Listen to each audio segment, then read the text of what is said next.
dalam keadaan sehat walafiat, ya, tetap semangat dalam belajar menuntut ilmu biar menjadi anak yang berguna bagi dunia dan bangsa, terutama bagi agama. Berbakti kepada orang tua, taat kepada guru, ya, menjalankan segala perintah Allah dan Rasulnya. Baik, karena seperti biasa kita sebelum belajar kita berdoa dulu. Silakan ketua kelas siapa? Ketua kelas pimpin doa. Istaidu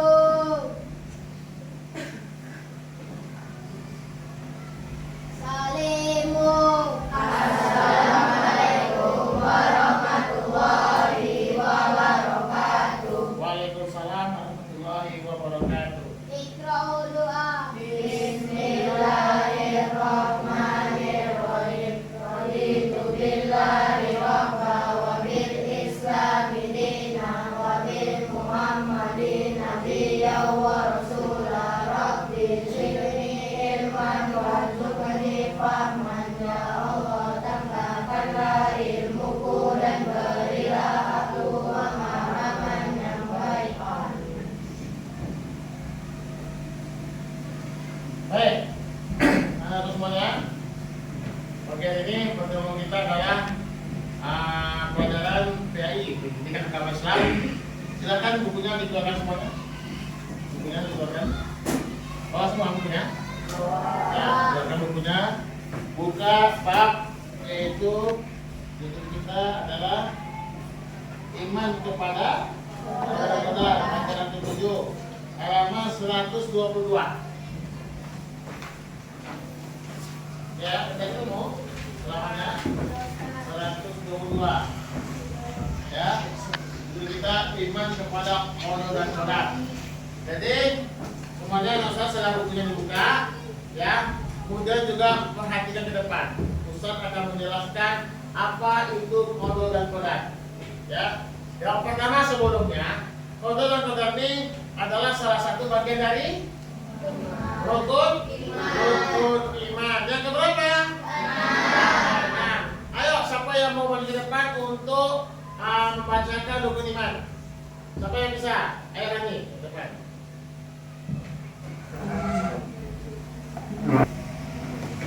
Ya, silakan.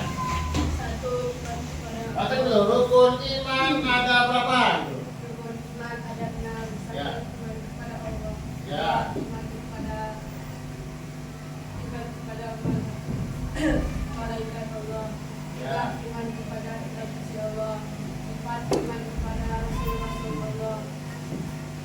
Yang kelima iman kepada hari kiamat. Yang keenam iman kepada qadar dan qadar. Ya, betul. Yang iman kepada Allah Subhanahu wa taala. Iman artinya percaya. Satu, kita percaya kepada Allah bahwa Allah itu Tuhan kita. Yang kedua, iman kepada malaikat Allah. Malaikat Allah itu ada berapa? 10 beserta tugasnya. Itu pasukan Allah. Malaikat Allah yang diciptakan dari cahaya. Malaikat diciptakan dari cahaya, manusia diciptakan dari setan diciptakan dari api. Kemudian yang ketiga, iman kepada kitab suci Allah ada berapa? 4. Taurat, Zabur, Injil dan Al-Quran. Itu kita Allah, kita percaya dengan kita Allah. Sesuai dengan zamannya, sesuai dengan nama-nama nabinya. Yang terakhir adalah kitab yang kita baca sekarang ini, yang adalah Al-Quranul Karim, kalam Allah. Dan kemudian selanjutnya iman kepada Rasul Allah. Ada berapa Rasulullah?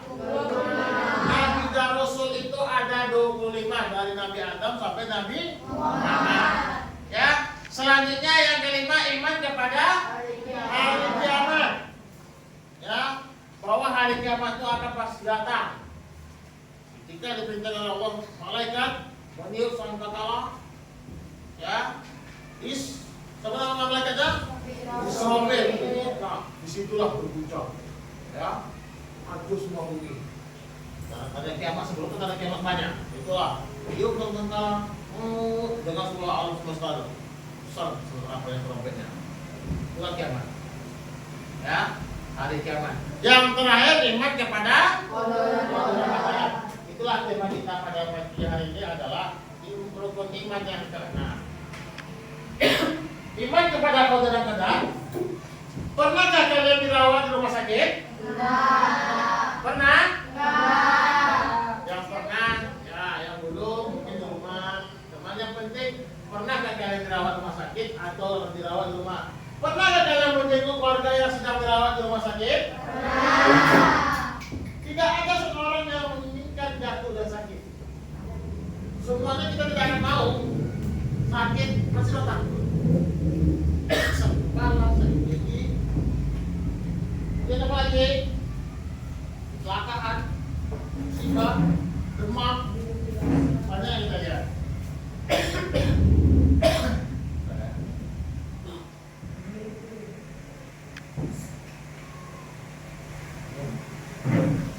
Akan tetapi, jika Allah Subhanahu wa Ta'ala sudah menghendaki seseorang untuk sakit, maka dia akan jatuh sakit. Penyakit yang menimpanya adalah takdir baginya. Takdir adalah ketentuan Allah yang pasti berlaku bagi makhluknya. Umat Islam harus mempercayai adanya takdir. Dan kalau Allah mengatakan kun fayakun, jadi maka jadilah. Kalau Allah berkehendak, ya, kalau Allah memberi kita sakit, ya kita terima. Itu takdir yang ditentukan oleh Allah. Ada orang miskin, ada orang kaya, ada dia hitam, ada putih, ada dia tinggi, ada dia pendek, ada dia gemuk, ada dia kurus. Apalagi itu udah takdir. Kalau dia gemuk, ya memang takdir dia gemuk. Dia hitam, dia hitam. Kenapa saya itu hitam? Kenapa saya itu putih? Itu sudah jalan ke takdir pada Allah. Yang intinya kita bersyukur. Kita berikhtiar bersyukur. Makanya kita harus jangan mengeluh. Ya. Kita tidak boleh mengeluh. Tuh.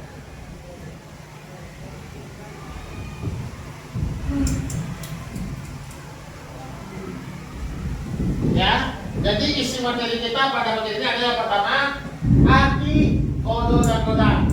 Kodo itu kabar baik dan kabar buruk. Yang kedua, meyakini kodo dan kodam. Kita harus yakin, percaya bahwa kabar baik dan buruk itu pasti ada. Yang ketiga, contoh kodo dan kodam dalam kehidupan sehari-hari. Contoh kabar baik dan kabar buruk, nanti kita jelaskan. Yang terakhir, hikmah beriman kepada kodo dan kodam. Ya.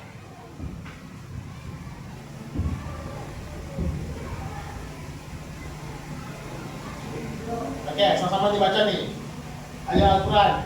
Ya, nampak? Ya, 1, 2, 3. A'udzubillahi minasyaitonir rajim. Bismillahirrahmanirrahim. Amma yatasaalun 'anil naba'il azim. Alladzi hum fihi mukhtalifun. Kalla saya'lamun. Summa kalla saya'lamun. Alam naj'alil arda mihada wal jibala awtada wa khalaqnakum azwaja wa ja'alna naumakum subata wa ja'alna al-laila libasa. Sampai ayat 10. Ya, ayat 10 ini surah An-Naba. Berapa semuanya? Ya. Coba yang hafal ini ayat 1 sampai 10 sampai ke depan. An-Naba ayat 1 sampai 10. Ada yang di depan berani? Ayo. An-Naba. Hafal? Ya, berani. Siapa yang sudah kemarin?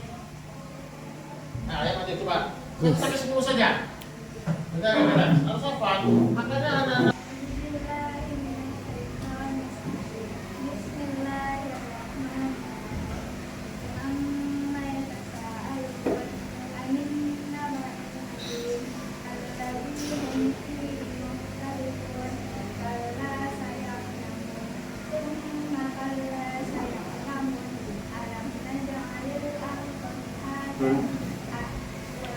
والجبال أوتادا وجعلنا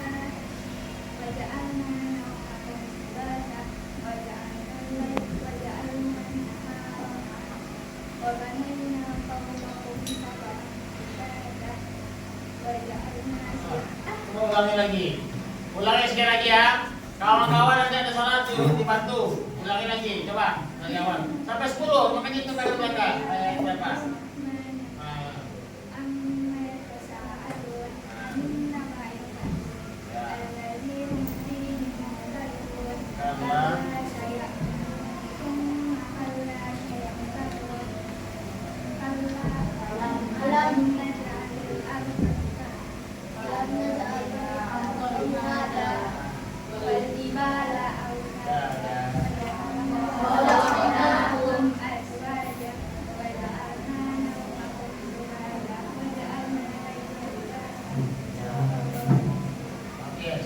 Terima kasih. Al-Quran kalau nggak diulang-ulang, kalau nggak dimurojaah kita lupa. Ya, Al-Quran menghafalnya susah, berulang-ulang, lupanya cepat. Ya, makanya bagaimana lupa itu? Nggak diulang-ulang, nggak murojaah, kemudian banyak melakukan maksiat dan dosa. Makanya kalau bagi orang yang udah hafal Al-Quran, jagalah hafalannya Al-Quran. Ya. Makanya juga ulang lagi ya, hafalannya dulu. Oke.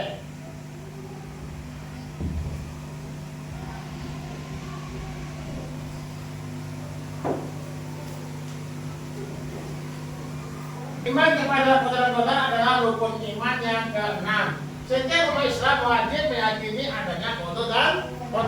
Setiap kejadian yang menimpa manusia dalam alam semesta adalah ketetapan Allah. Manusia harus menerima dengan lapang dada. Harus menerima lapang dada, jangan mengeluh. Kalau kita diberi cobaan oleh Allah, ya, diberi oleh Allah takdir, qadar, kita harus menerima dengan lapang dada, jangan mengeluh, mengucap, astagfirullahaladzim ya Allah, subhanallah, ya Allah, ampunkan hamba-Mu ya Allah. Jangan kita mengeluh dulu, ya. Semuanya telah diatur oleh Allah SWT. Seluruh dunia ini telah diatur oleh Allah. Kalau seandainya kita dapat takdir yang buruk, ya, kalau kita tahu pasti orang tak berubah.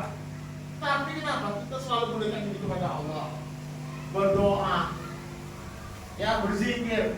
Kalau kita mengingat kepada Allah, dekat diri kepada Allah, insya Allah Allah akan jaga kita. Tapi kalau kita menjauhi Allah, nggak ingat kepadanya, di situ Allah memberi kita teguran melalui qadar, musibah, ya, sakit, demam dan sebagainya. Ya. Kemudian setiap ketetapan yang diberikan oleh Allah harus selalu kita syukuri. Kita bilang tadi, ada yang miskin, ada yang kaya, ada yang ganteng, ada yang jelek. Manusia itu ganteng semua, cantik semua. Selagi tangan utuh, organ tubuh utuh, terus kita bersyukur kepada Allah. Ya, itu. Saat tertimpa musibah, kita harus bersabar dan optimis akan adanya pertolongan Allah. Ada hikmahnya. Aduh, saya nggak dapat depannya hadiah. Soalnya depannya saya lebih sungguh-sungguh lagi, lebih semangat lagi, percaya diri. Banyak orang yang putus asa. Usaha nggak dapat juara aja, 1-2 hari dia mulai lomba nggak menang, dia nggak lulus, putus asa. Usaha terus. Sesuatu kita meraih pendidikan lebih tinggi butuh proses dan butuh perjuangan. Nggak mudah. Nggak ada orang langsung dari TK langsung kuliah. Nggak ada. TK dulu, SD 6 tahun, setelah SD SMP 3 tahun, SMA 3 tahun, kuliah. Butuh proses, butuh perjuangan. Nggak mudah. Makanya kalau itu belajar bukan ini masih tahapan. Itu. Kita harus meyakini bahwa semua ketetapan Allah adalah yang terbaik. Nah, ada Allah itu kalau kita yang buruk, walaupun kita berat bagi manusia. Kita di Islam, agama Islam, rajin sholat, rajin mengaji, itu kok susah. Kenapa Allah menguji? Sabar nak kuat tak manusia ini. Allah telah mengatakan, belum dikatakan beriman manusia itu kalau belum diberi cobaan, ujian. Kenapa orang Amerika itu nggak Islam? Allah nggak ada, gaji nggak ada, tapi kayaknya Allah mengujinya kesenangan. Tapi nanti di akhirat dia kekal neraka. Tidak Allah. Tapi kalau kita Islam, ya Allah beri kesempatan kita diuji kita nanti di surga kita lah yang paling senang-senang selamat. Kita yang bahagia. Ini di dunia ini kita seperti ujian. Mana yang lulus ke surga, mana yang lulus ke neraka. Ujian kita sekarang. Uji kita hidup, kita dilahirkan sampai kita besar. Kalau lulus kita masuk ke surga. Kita ujian juga sekarang ini. Terus apa ujiannya? Sabar, sholat nanti ya, bantu orang tua nak, bantu guru nak, mencari amal kebaikan nak. Ya, kita kayak ujian nih. Oh, besok saya mau ujian, belajar malam, berdoa, kita doa ke orang tua. Belajar lagi, bertanya lagi, susah dia ujian. Tapi bagaimana malas, nggak mau belajar, malah kita orang tua, nggak naik ujiannya, nggak lulus ya. Jadi kita ujian nih, jadi diuji. Ya, ini orangnya. Perhatikan ya. Arti kodok-kodok. Kodok artinya segala ketetapan, ya. Kodok artinya segala ketetapan dan ketentuan Allah terhadap makhluknya. Itu kodok. Kemudian kodok manusia sudah ditetapkan oleh Allah sebelum manusia diciptakan. Nah, seperti itu. Sebelum kita lahir, Allah sudah tahu bagaimana kita ini mau masuk surga, mau masuk neraka. Bagaimana hidup kita susah atau senang, jalannya mulus atau kasar, Allah sudah tahu. Allah yang menentukan semuanya. Ya. Ketetapan tersebut meliputi berapa usianya, bagaimana rezekinya, bagaimana nasibnya dan waktu menikahnya. Allah sudah tetapkan. Banyak orang meninggal sekarang, SMP, SMA, ada yang SD, ada yang baik, ada yang tua, ada yang kurang banyak. Allah sudah tetapkan. Tidak tahu kalian semua ini berapa umurnya nanti meninggal di surga Allah. Ya, kita nggak tahu. Ada dengan udah meninggal bapak ini, oh meninggal ibu ini, oh meninggal saudara ini. Cara itu bagaimana kan? Apa kita sakit, apa kita ditabrak orang, apa kita dibunuh orang, atau kita hanyut, atau kita kena gempa, kita nggak tahu. Allah yang tahu. Makanya kita selalu berdoa ya Allah. Aku meninggalnya nanti ya Allah dengan husnul khotimah di masjid dengan kadar rumput dan sujud. Ya, makanya banyak berbuat baik. Kalau kita banyak berbuat baik, kita meninggalnya baik. Nah, seperti itu, ya. Kemudian qada secara bahasa artinya aturan atau ketentuan Allah. Secara istilah qada adalah ketetapan Allah terhadap makhluknya yang sudah terjadi. Ya. Kemudian dalam bahasa Indonesia terjadi ketetapan Allah disebut dengan takdir. Tidak qada, takdir sudah takdir. Sudah jalannya. Kenapa kau dia meninggal masih muda? Padahal dia kemarin sehat-sehat saja, sudah takdirnya. Mana sudah ada warga ini, bapak itu masih soalnya lupa sama Ustaz. Hanya ada pemijit mana meninggal itu. Soalnya lupa sama Ustaz kerja. Malam-malam datang dia, warganya meninggal. Kita nggak tahu kan? Allah yang menjemput. Kita kan berdoa ya Allah panjang kalau kedua untuk kami umurnya ya Allah. Sehatkan kita hanya minta berdoa.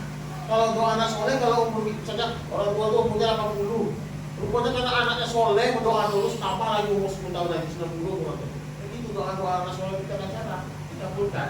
Qada adalah ketetapan Allah terhadap makhluknya, sedangkan qadar adalah pelaksanaan dari qada Allah tersebut.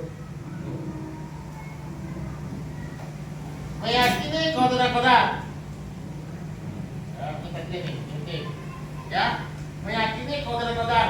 Qada dan qadar Allah terbagi menjadi dua macam. Yang pertama, takdir mubrah adalah takdir yang terdapat diubah usaha dan doa manusia seperti bangsa umur seseorang. Seperti kalau takdir yang diberi Allah 60 misalnya. Ya Allah, doa kalau bapak ya Allah, ibu apa ya Allah, panjangkan umurnya ya Allah. Berdoa, ini disebut dengan takdir mubrah.